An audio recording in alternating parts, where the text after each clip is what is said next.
बच्चों, स्वागत है आपका हमारे इस YouTube चैनल यूपी फिजिक्स 11 में। आज हम अपनी जो यूनिट चल रही है वो है स्थूल द्रव्य के गुण का एक अगला भाग शुरू कर रहे हैं, जो कि उष्मीय प्रसार है। तो बिना समय वेस्ट किए हुए चलिए शुरू करते हैं, उष्मीय प्रसार के बारे में जानते हैं।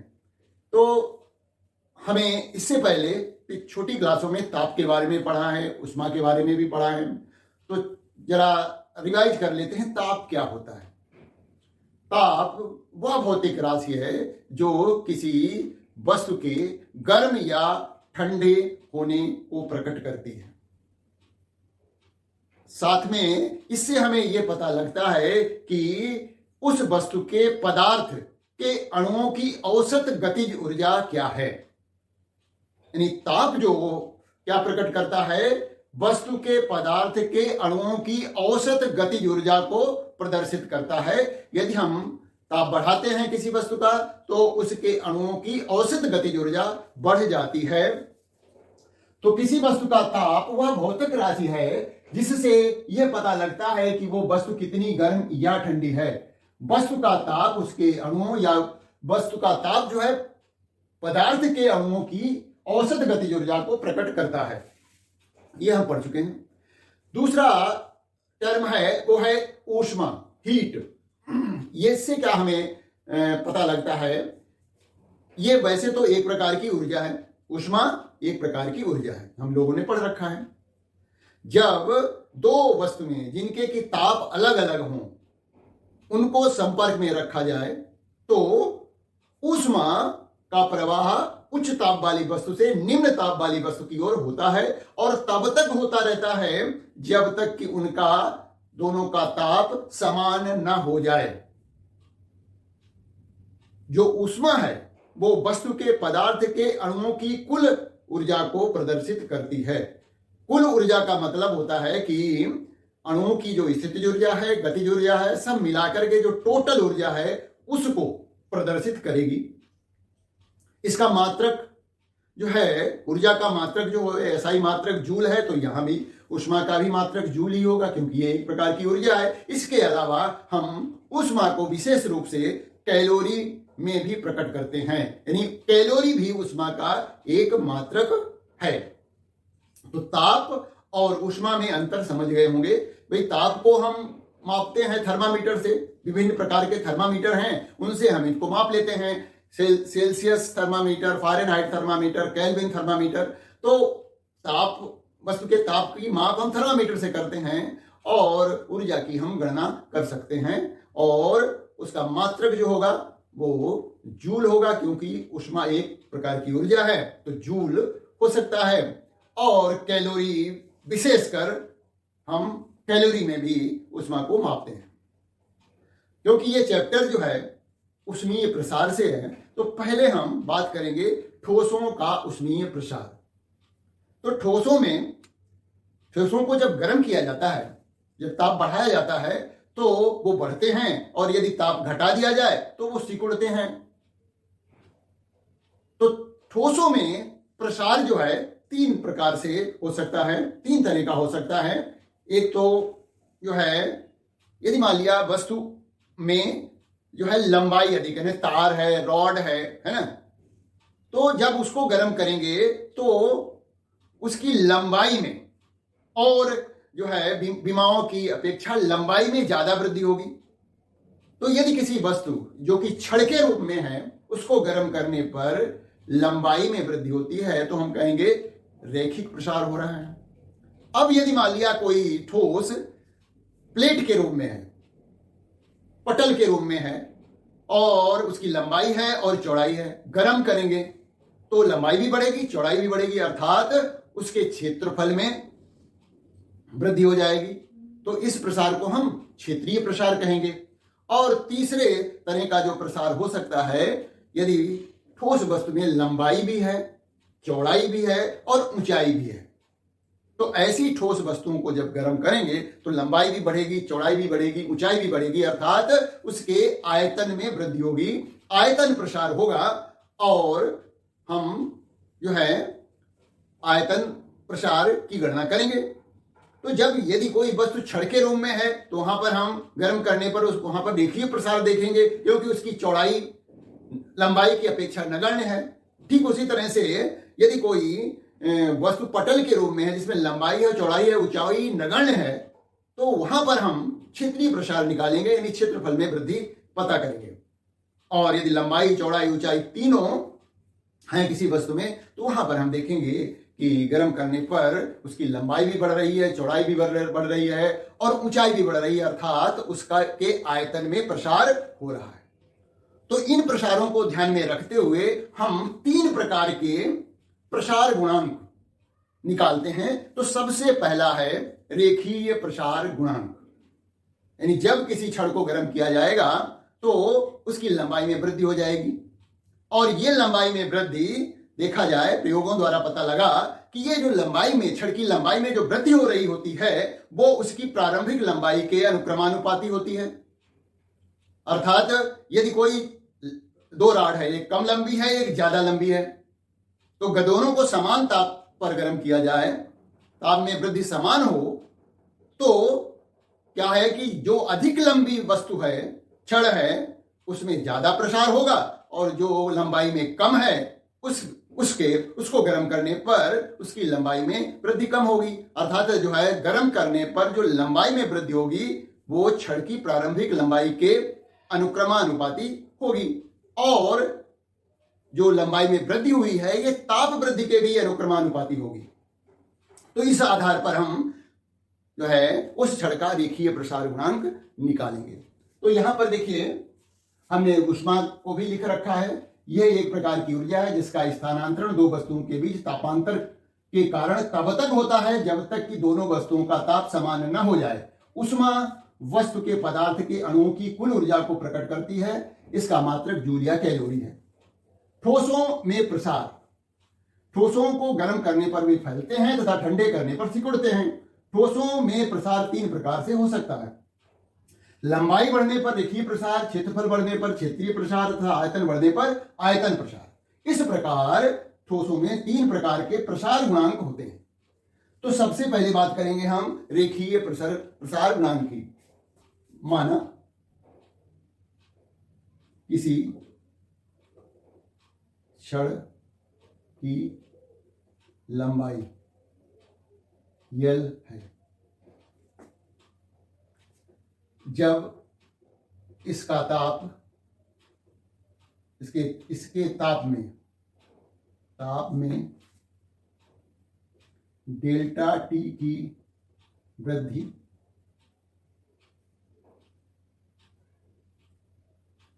की जाती है, तो इसकी लंबाई L प्लस डेल्टा L हो जाती है। प्रयोगों द्वारा ज्ञात होता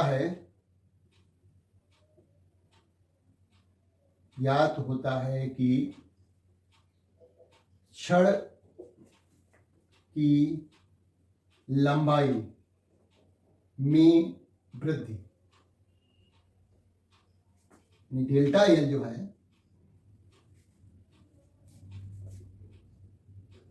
छड़ की मूल लंबाई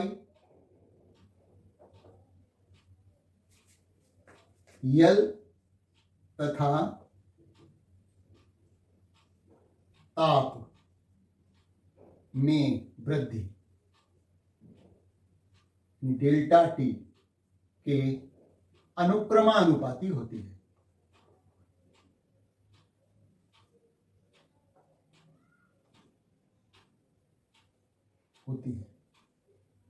ये प्रयोगों द्वारा पता लग रहा है कि जो छड़ में वृद्धि होगी, छड़ की लंबाई में जो वृद्धि होगी वो छड़ की मूल लंबाई यानी L और ताप में वृद्धि के अनुक्रमानुपाती होगी।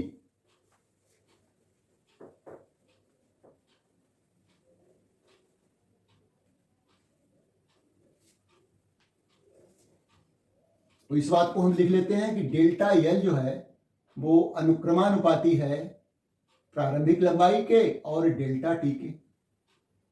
अब डेल्टा एल बराबर कर देते हैं तो एक हमें यहाँ पर नियतांक लगाना पड़ेगा जिसको हम अल्फा कहते हैं, एल डेल्टा टी। यहां अल्फा एक नियतांक है जिसे क्षण के पदार्थ का रेखीय प्रसार गुणांक कहते हैं। रेखीय प्रसार गुणांक कहते हैं। तो अल्फा बराबर हो जाएगा, देखिए, डेल्टा एल बटे एल इंटू डेल्टा टी। यानी रेखीय प्रसार गुणांक जो होगा वो क्या होगा, लंबाई में वृद्धि, लंबाई में अल्फा बराबर क्या है, लंबाई में वृद्धि बटे मूल लंबाई गुणा ताप में वृद्धि। ये हो गया। इसके आधार पर हम जो है इसका मात्रक भी लिख सकते हैं। इसका मात्रक जो है लंबाई का मात्रक तो कट जाएगा, केवल क्या होगा, ये ताप है और ये हर में है, तो अल्फा का मात्रक जो होगा, मात्रक प्रति डिग्री सेल्सियस।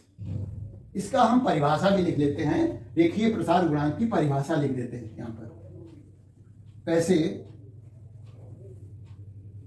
देखिए, इस सूत्र से, है ना, यदि डेल्टा टी बराबर 1 डिग्री सेल्सियस हो तो अल्फा बराबर हो गया डेल्टा एल बटे एल। इस आधार पर हम इसका परिभाषा लिख सकते हैं अल्फा की। क्या, यदि किसी क्षण के ताप में 1 डिग्री सेल्सियस की वृद्धि करने पर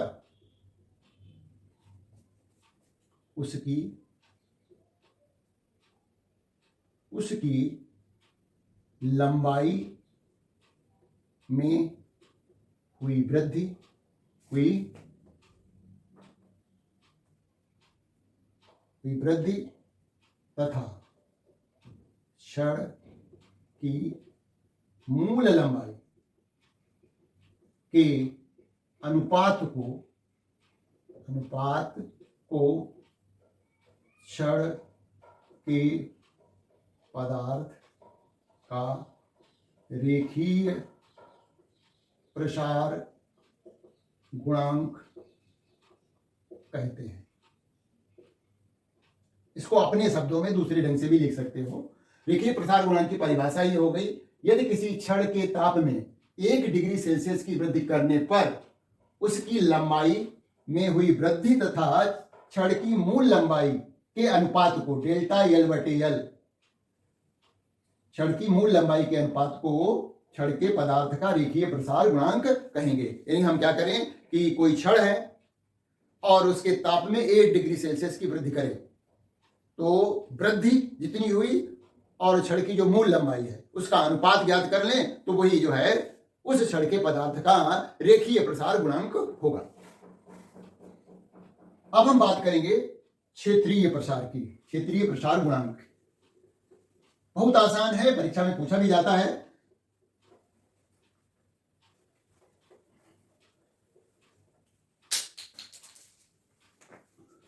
दूसरा है क्षेत्रीय प्रसार गुणांक।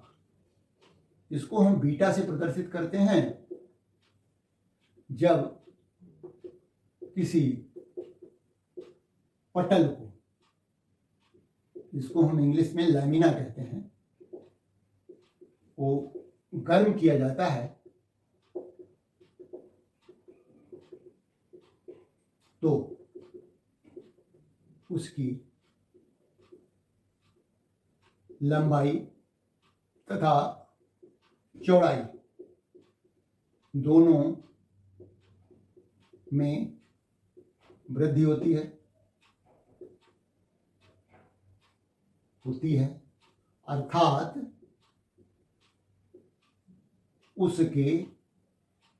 अर्थात गर्म करने पर, ऐसे लिख देते हैं, गर्म करने पर क्षेत्रफल में वृद्धि होती है, क्षेत्रफल में वृद्धि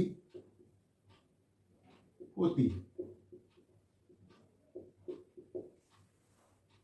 क्षेत्रफल में हुई वृद्धि, क्षेत्रफल में हुई वृद्धि भी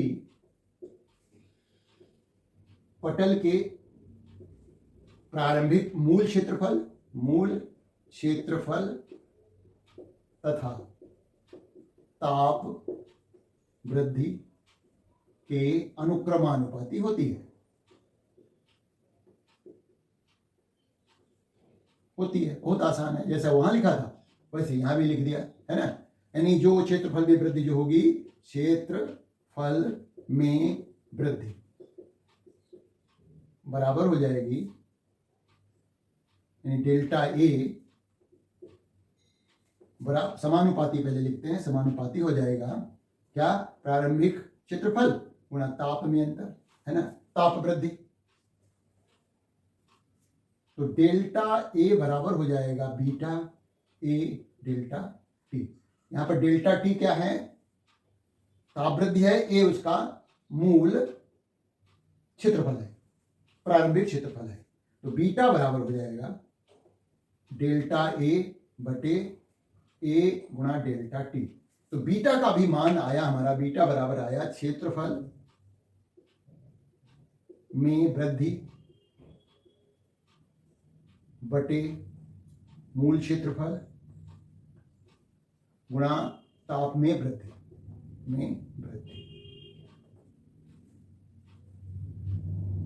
तो यहां बीटा है क्या, ये भी तो बताइए। यहां ये हमें यहीं पे लिख देना चाहिए था, बीटा जहां पर हमने प्रयोग किया है यहीं पर इसको हमें लिखना चाहिए था।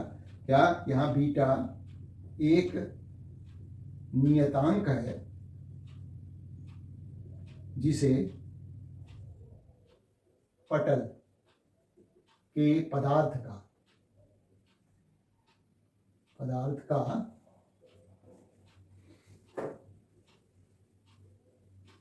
पटल के पदार्थ का क्षेत्रीय प्रसार गुणांक कहते हैं, क्षेत्रीय प्रसार गुणांक कहते हैं। तो बीटा का मान आया है हमारा क्या, डेल्टा ए बटे ए गुणा डेल्टा टी। यदि ताप वृद्धि जो है डेल्टा टी बराबर है 1 डिग्री सेल्सियस, तो बीटा बराबर हो गया डेल्टा ए बटे ए। बस इसी आधार पर हम इसकी परिभाषा लिख लेंगे। जैसे हमने इससे पहले रेखीय प्रसार गुणांक की परिभाषा लिखी थी, ये फार्मूला हो गया देखा जाए शब्दों में, है ना। और मात्रक इसका भी वही रहेगा, प्रति डिग्री सेल्सियस। तो अतः किसी पटल के ताप में 1 डिग्री सेल्सियस की वृद्धि करने पर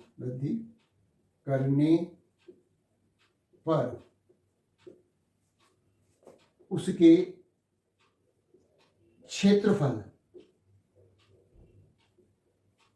में हुई वृद्धि तथा उसके मूल क्षेत्रफल के अनुपात को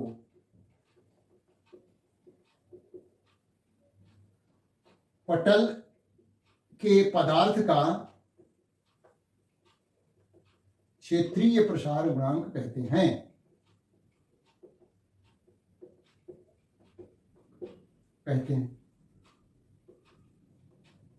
है ना, बिल्कुल वैसे ही लिखा गया जैसे कि रेखीय प्रसार गुणांक है। तो बहुत ही आसान है, अब हम जो है रेखीय प्रसार गुणांक और क्षेत्रीय प्रसार गुणांक में संबंध स्थापित करेंगे।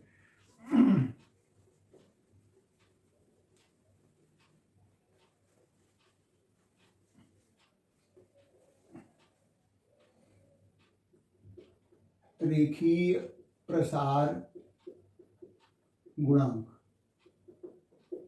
अल्फा तथा क्षेत्रीय प्रसार गुणांक बीटा में संबंध। देखिए, यदि माना किसी वर्गाकार पटल की भुजा 1 सेंटीमीटर है, 1 मीटर भी लिख सकते हैं, अतः इसका मूल क्षेत्रफल ए बराबर हो जाएगा 1 गुणा 1 बराबर 1 मीटर का वर्ग, है ना भाई। पटल है 1 सेंटीमीटर लिख दीजिए, मीटर ही ले लेते हैं, क्या फर्क पड़ता है, मीटर का वर्ग, ठीक है। अब क्या हुआ कि 1 मीटर लंबा है, 1 मीटर चौड़ा है, तो क्षेत्रफल 1 मीटर का वर्ग हो गया, ये उसका मूल क्षेत्रफल हो गया। अब जब इस पटल को गर्म करेंगे तो लंबाई में भी वृद्धि होगी और चौड़ाई में भी वृद्धि हुई, इसीलिए तो क्षेत्रफल में वृद्धि हुई, मतलब रैखिक प्रसार भी यहां पर हम ले सकते हैं, है ना। यदि पटल का ताप 1 डिग्री सेल्सियस बढ़ाया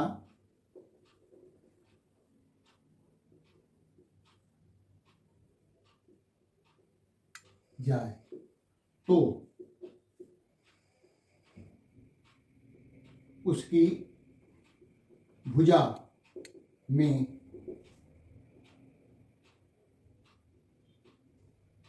भुजा की लंबाई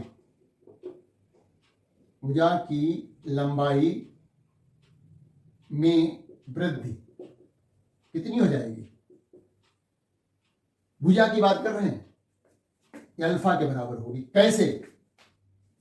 देखिए यहां पर समझिए जरा, अल्फा बराबर क्या होता है?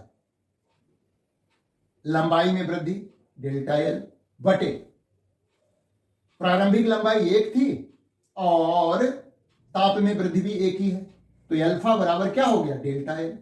इसीलिए लिखा है यदि पटल का ताप 1 डिग्री सेल्सियस बढ़ाया जाए तो उसकी भुजा की लंबाई में वृद्धि अल्फा होगी। अतः पटल की भुजा जो कि वर्गाकार है तो लंबाई भी बढ़ेगी, चौड़ाई भी बढ़ेगी। पटल की भुजा कितनी हो जाएगी? 1 प्लस अल्फा हो जाएगी अब, क्योंकि 1 मीटर पहले थी और जो वृद्धि हुई है वो अल्फा हुई है ना, क्योंकि डेल्टा एल बराबर अल्फा हो गया। इस सूत्र से देखिए अल्फा बराबर होता है लंबाई में वृद्धि बटे प्रारंभिक लंबाई 1 मीटर गुणा ताप में वृद्धि 1, तो अल्फा डेल्टा एल बराबर अल्फा हो गया। तो अब भुजा ये इतनी हो गई, तो अब क्षेत्रफल कितना हो जाएगा? ताप वृद्धि के बाद कितना क्षेत्रफल हो जाएगा? के बाद क्षेत्रफल, वर्ग का क्षेत्रफल क्या होता है? भुजा गुणा भुजा 1 बटे 1 प्लस अल्फा गुणा 1 प्लस अल्फा, भुजा गुणा भुजा, इसकी गुणा कर दीजिए तो आएगा 1 प्लस अल्फा का वर्ग प्लस 2 अल्फा। अब ये हुआ ताप वृद्धि के बाद का क्षेत्रफल। तो क्षेत्रफल में कितनी वृद्धि हुई? क्षेत्रफल में हुई वृद्धि डेल्टा ए बराबर हो जाएगा ये वाला क्षेत्रफल माइनस पहले वाला क्षेत्रफल, है ना। तो ये जो है नया क्षेत्रफल होगा, नया क्षेत्रफल माइनस मूल क्षेत्रफल। तो नया क्षेत्रफल तो ये है 1 plus alpha square plus 2 alpha minus 1, मूल क्षेत्रफल 1 है तो 1 कट गया, तो हमारा क्षेत्रफल डेल्टा में वृद्धि आई है अल्फा स्क्वायर प्लस 2 अल्फा। अच्छा, यहां पर देखना है कि जो अल्फा है जो कि लंबाई में या कहें उसकी भुजा में जो वृद्धि है वे बहुत ही सूक्ष्म है।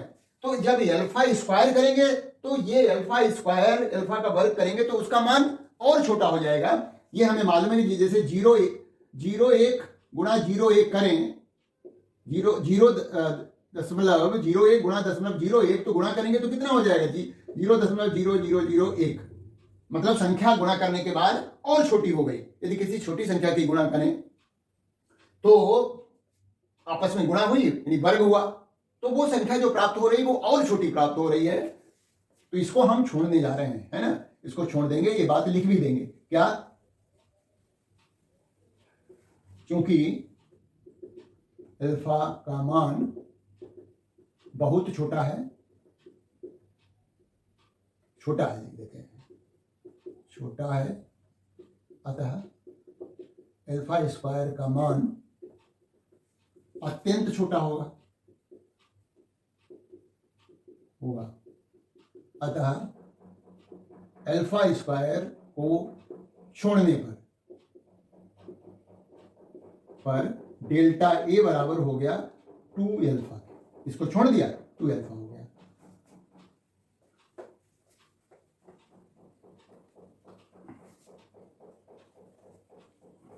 परिभाषा से बीटा की जो क्षेत्रीय प्रसार गुणांक, चूंकि क्षेत्रीय प्रसार गुणांक बराबर होता है क्या? क्षेत्रफल में वृद्धि बटे मूल क्षेत्रफल गुणा ताप में वृद्धि। ये हमने पढ़ चुके हैं। तो बीटा बराबर हो गया क्षेत्रफल में वृद्धि, कितनी हुई? 2 अल्फा हुई। मूल क्षेत्रफल कितना था? 1 था। ताप में वृद्धि कितनी हो गई? तो बीटा बराबर हो गया 2 अल्फा।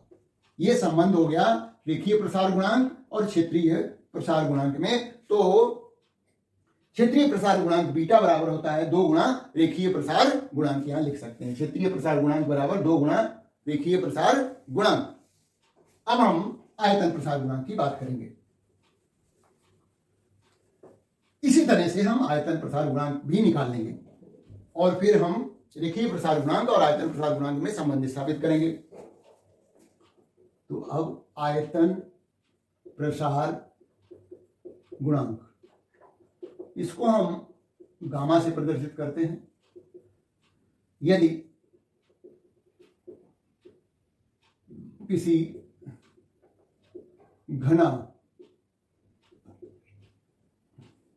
घनाकार न भी हो, यदि किसी घनाकार यानी लंबाई चौड़ाई ऊंचाई तीनों होनी चाहिए, है ना, अलग अलग भी हो सकती हैं। यदि किसी घनाकार वस्तु को गर्म किया जाए तो उसके आयतन में वृद्धि होती है, यानी लंबाई भी बढ़ती है, चौड़ाई भी बढ़ती है और ऊंचाई भी बढ़ती है, तो आयतन बढ़ जाता है।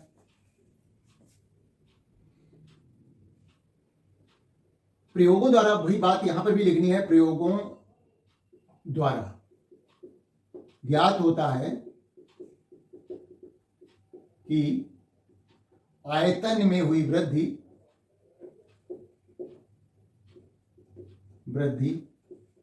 यानी जो डेल्टा बी है वस्तु के मूल आयतन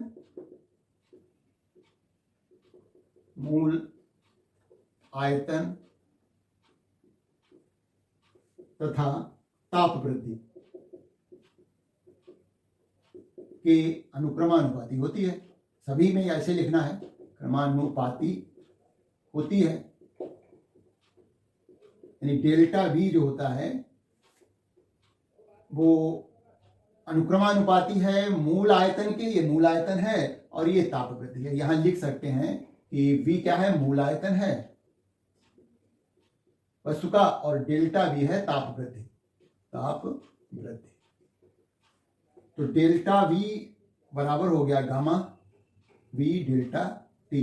यहां गामा एक नियतांक है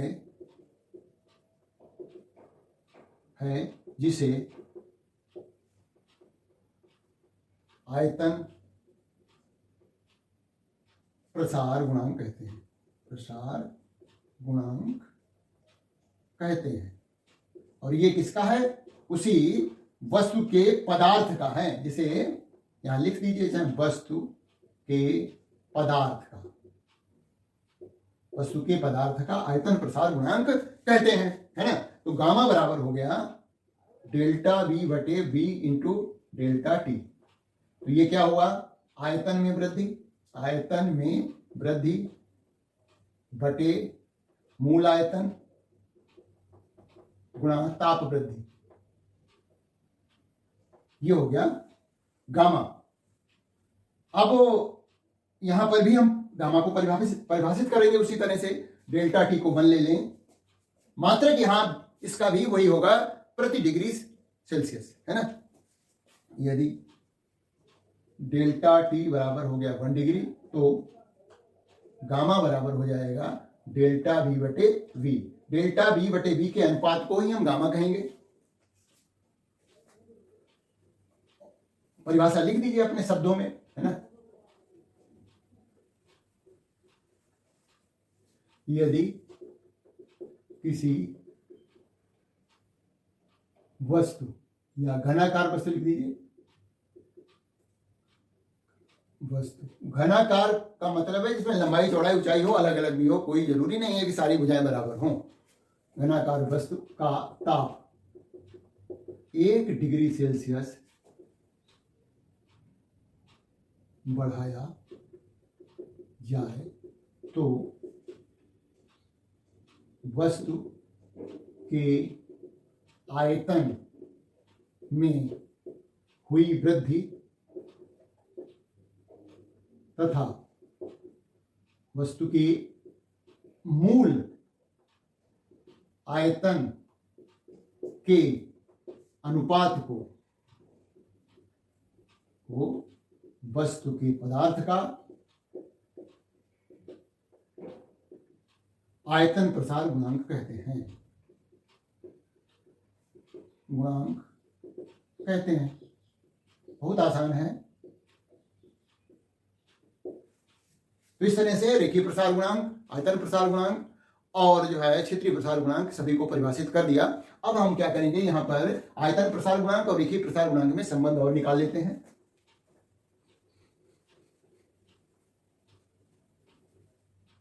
आयतन प्रसार गुणांक तथा ये है गामा हमारा, तथा रेखीय प्रसार गुणांक, रेखीय प्रसार गुणांक में संबंध। अच्छा, यहां पर जरूर हम जो है वस्तु लेंगे वो घनाकार ही लेंगे, मतलब उसकी लंबाई चौड़ाई ऊंचाई तीनों बराबर होनी चाहिए। माना किसी घनाकार वस्तु की भुजा 1 मीटर है, अतः घन का मूल आयतन v बराबर हो जाएगा 1 गुणा 1 गुणा 1 बराबर 1 मीटर की घात 3। ये मूल आयतन हो गया। यदि वस्तु का ताप 1 डिग्री सेल्सियस बढ़ाया जाए तो घन की भुजा में वृद्धि, केवल भुजा में वृद्धि बात कर रहे हैं, भुजा में वृद्धि कितनी होगी? वृद्धि अल्फा होगी। कैसे भाई, हम क्या कर रहे हैं, केवल भुजा में वृद्धि की बात कर रहे हैं। अल्फा बराबर क्या होता है? जो लंबाई में वृद्धि बटे प्रारंभिक लंबाई कितनी है भुजा की? 1 है, और ताप में वृद्धि भी कितनी है? 1 है। तो डेल्टा एल बराबर क्या हो गया? अल्फा हो गया। अतः घन की भुजा अब कितनी हो जाएगी? 1 पहले थी, अल्फा बढ़ गई, इतनी हो गई। अब घन का आयतन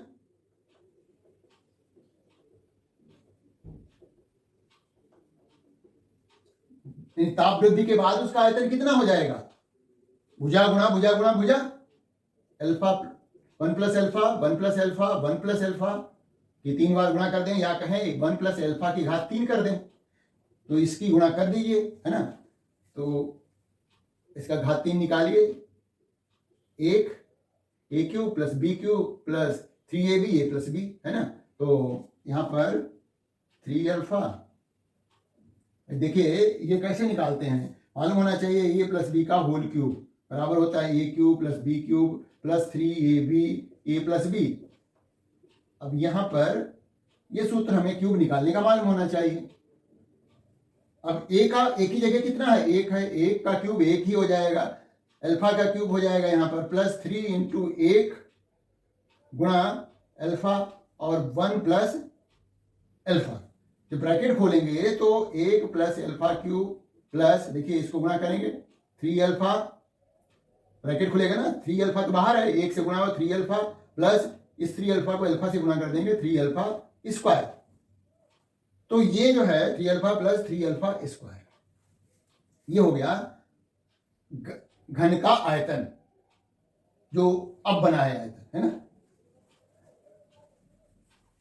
तो घन के आयतन में कितनी वृद्धि हुई, ये आयतन में से प्रारंभिक आयतन घटा दें। घन के आयतन में वृद्धि, इसको हम डेल्टा वी कहते हैं। ये जो अंतिम आयतन है गर्म करने के बाद जो है वस्तु का आयतन इतना हो गया और प्रारंभिक आयतन इतना है, तो इसमें से इसको घटाया 1 प्लस अल्फा की घात 3 प्लस 3 अल्फा प्लस 3 अल्फा का वर्ग माइनस 1, तो ये तो कट गया। तो डेल्टा वी का मान वैसे जो हमारा अभी आया है वो क्या आया है, देखिए डेल्टा वी बराबर आया है अल्फा की घात 3 plus 3 alpha plus 3 alpha square. यहां पर भी वही ये वाले पद दोनों छोड़ेंगे क्योंकि अल्फा का मान छोटा है, 1 से कम है, 0.12 बहुत छोटा है, अतः अल्फा क्यूब तथा अल्फा स्क्वायर के मान बहुत छोटे होंगे, बहुत छोटे होंगे, अतः इन्हें छोड़ने पर हमें क्या मिलेगा, देखिए डेल्टा भी बराबर हो गया, ये छूट गया ये छूट गया, 3 अल्फा हो गया, क्योंकि गामा बराबर होता है आयतन में वृद्धि बटे मूल आयतन गुणा ताप वृद्धि। तो गामा बराबर हो गया, आयतन में वृद्धि कितनी आई है, 3 अल्फा आई है, मूल आयतन 1 था, ताप वृद्धि भी 1 थी, तो गामा बराबर हो गया 3 अल्फा। इससे पहले हमने निकाला था बीटा बराबर था 2 अल्फा के, तो अल्फा बीटा गामा में क्या अनुपात हो गया वो भी निकाल लीजिए, क्या अल्फा अनुपात बीटा अनुपात गामा बराबर हो गया, अल्फा तो अल्फा ही रहा, बीटा की जगह 2 अल्फा लिख दिया, गामा की जगह लिख दिया 3 अल्फा, तो बराबर हो गया 1:2:3। ये भी परीक्षा में आता है, अल्फा बीटा गामा का अनुपात निकालना, बहुत जल्दी निकाल सकते हैं, कोई टाइम लगने वाला नहीं है, बस थोड़ी प्रैक्टिस कर लीजिए, एकदम आसान तो है ही, है ना। चलिए अब हम बात करेंगे द्रवों में प्रसार।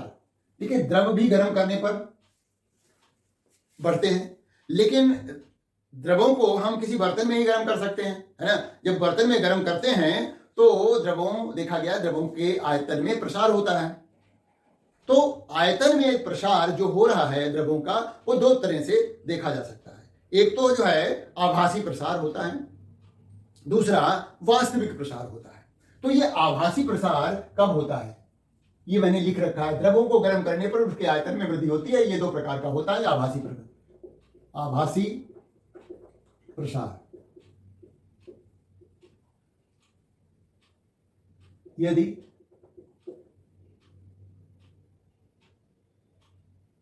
बर्तन में हुए प्रसार पर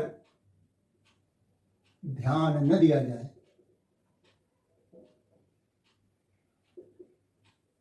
न दिया जाए तो द्रव में हुए प्रसार को आभासी प्रसार कहेंगे। और क्या, आभासी प्रसार कहते हैं। अभी समझाते हैं चित्र बनाकर। वास्तविक प्रसार क्या होता है? प्रसार यदि द्रव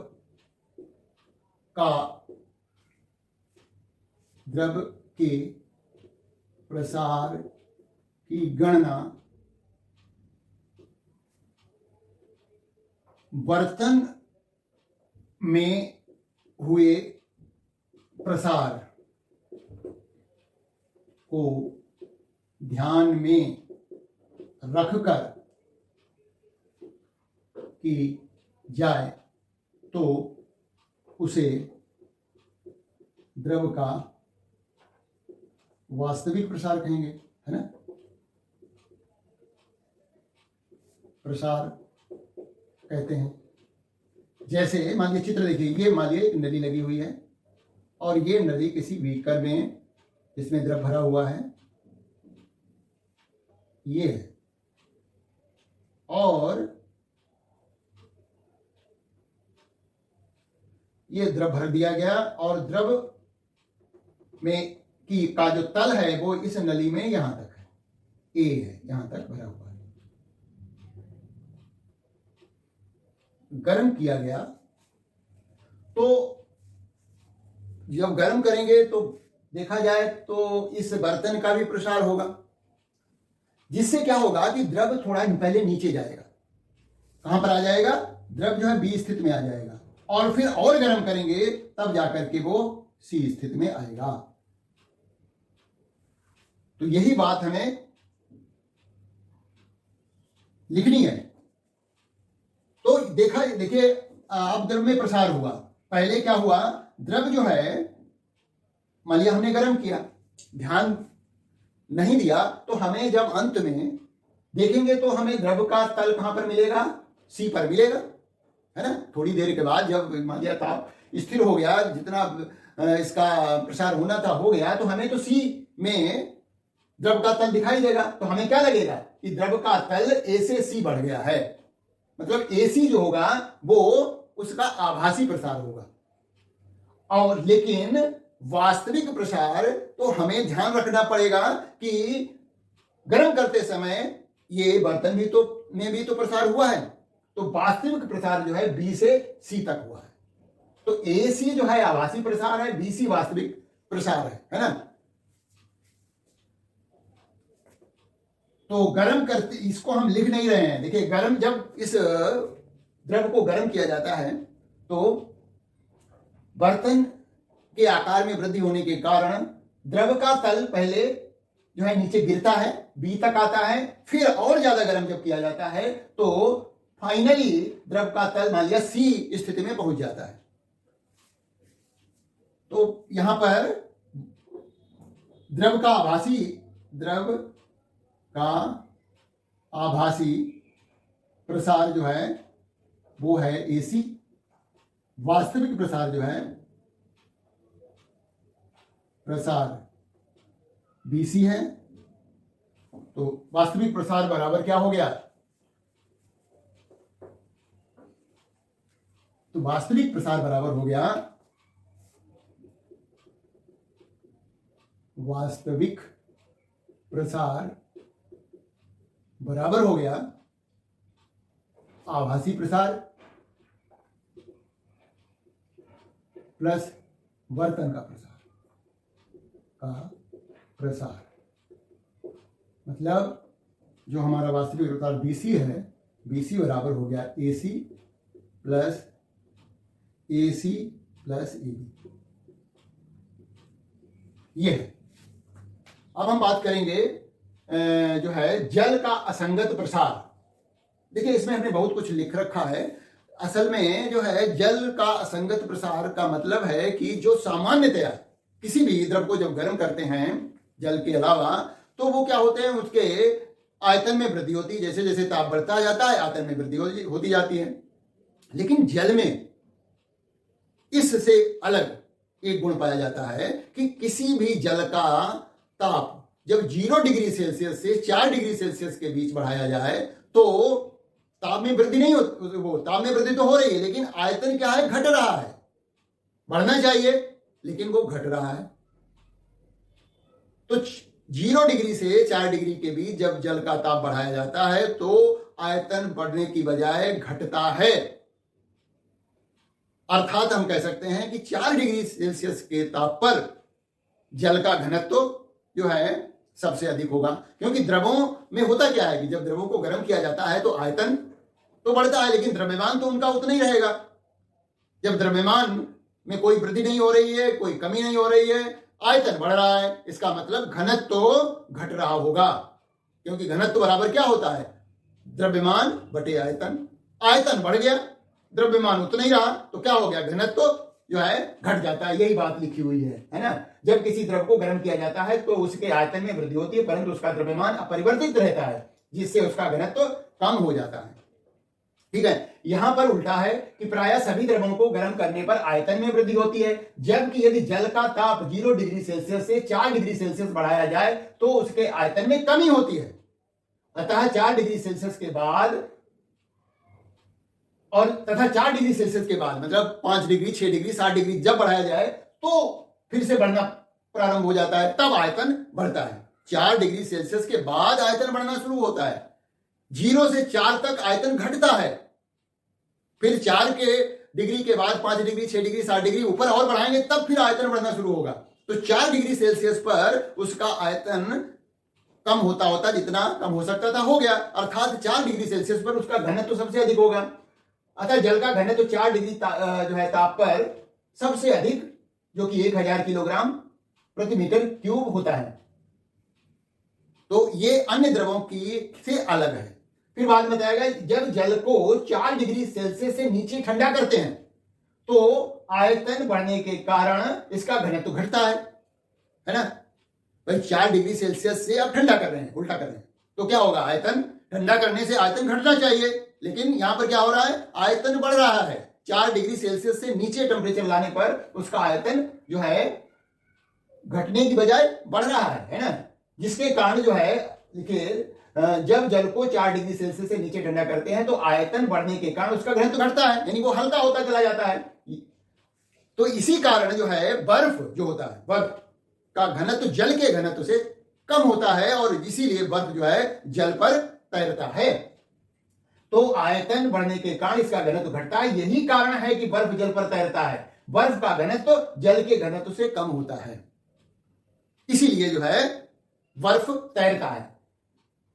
तो जल के घनत्व, वो जल के असंगत प्रसार का प्रभाव क्या होता है, देखिए जो हिली एरिया हैं, ठंडे प्रदेश हैं, जहां जाड़ों में झीलें तालाब जम जाते हैं, लेकिन फिर भी जो है वहां की मछलियां, जीव, जलीय जीव जिंदा रहते हैं। कैसे, वही बात ये जो है जल के असंगत प्रसार के आधार पर समझाई जा सकती है।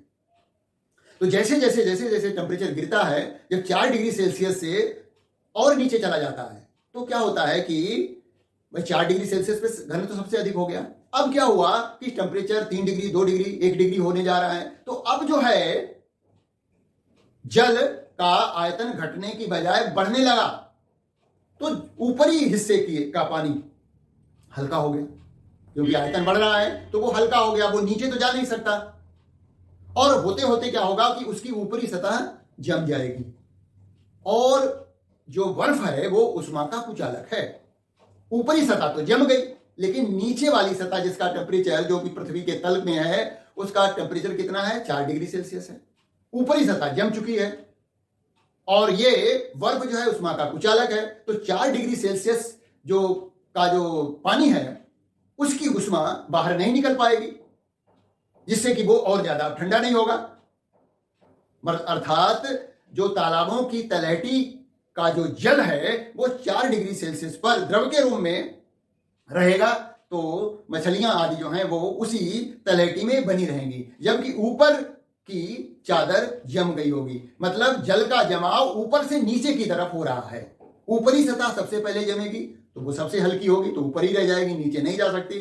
तो इस तरह से जो है बर्फ की मोटाई थोड़ी थोड़ी बढ़ती जाएगी, लेकिन जो है फिर भी निचले वाले हिस्से में पृथ्वी के तल के समीप अभी भी 4 डिग्री सेल्सियस पर ताप पर जल मौजूद रहेगा और मछलियां आज उसी जल में जिंदा रहेंगी। इसी तरह से क्या होता है कि जो हिली एरिया में पाइपलाइन होती है वो फट जाती है, क्योंकि जब पाइप जो है, जो जल जा रहा है पाइपों के थ्रू, वो जब जमता है तो उसका आयतन बढ़ता है। आयतन बढ़ने के कारण जो है वो क्या करता है, पाइपों को फाड़ देता है। उसी तरह से जो हिली एरिया में चट्टानें हैं वो अपने आप फटती हैं, क्योंकि चट्टानों के दरारों में पानी भरा होता है। जो पानी जब जमता है तो उसका प्रसार होता है, प्रसार होने से वो दाब आरोपित करता है और चट्टानें फट जाती हैं। इसी तरह से देखा होगा कि जो फसलें हैं, जाड़ों जब पाला पड़ता है तो फसलों में जो पौधे हैं, पौधों के अंदर जो नसें हैं जिसमें पानी भरा हुआ है वो जमता है, और जमने के कारण क्या होता है, उसका आकार बढ़ा, आयतन बढ़ा, उसने पौधों की नसों को फाड़ दिया, जिससे पौधे सूख जाते हैं, कहते हैं कि पाला लग गया, है ना। तो इस तरह से जल के असंगत प्रसार के कारण ये कुछ घटनाएं हमारे दैनिक जीवन की हैं। तो इस बात को मैंने लिख रखा है, इसको यहां से नोट कर लीजिए। You for watching this video.